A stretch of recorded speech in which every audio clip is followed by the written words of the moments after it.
Kaya doon ay report nga kining giingong suspicious transactions kasama ni Vice President Sara Duterte ingon man sa bana ni ini nga si Manasseh o Attorney Mans Carpio kasama wala gituuhan sa pipilak ka mga Dabawenyo.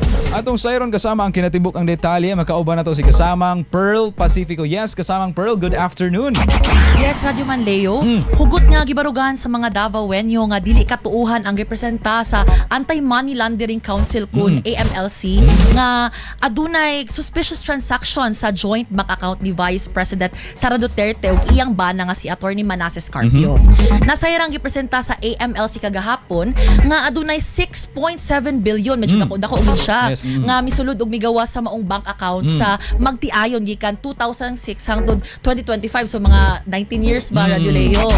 So matud sa interview sa DXDC RMN Davao sa mga sa Dabaoenyong si Nora, 59 anyos nga matud pa niya lisod kini katuuhan kay walay ginatago ang pamilya Duterte ug ang mga sweldo niini ginapaambit daw kuno sa katawhan sa takbayan. So ato ang paminawon, Radyo Manleo, ang tipik sa tubag ni kasamang Nora.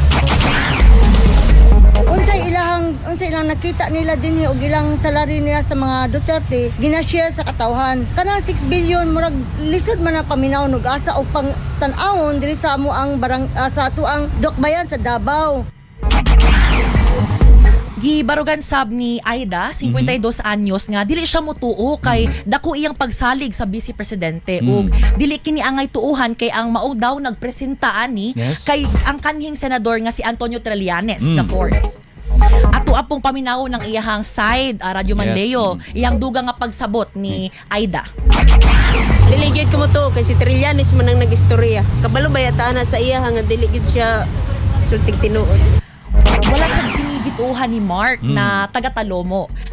Mahitungod sa iyang nakita na kalambuan sa syudad. So ato apod siguro paminawon ang tubag ni Mark.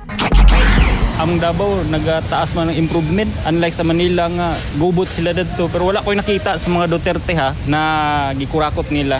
Sa karon, Radyo Manleo, padayon silang gatuo nga matinud-anon og hinlo ang pamilya Duterte. Labi na nga nasinati sa nila ang kamaayo niini sa mga katawhan sa ato ang syudad.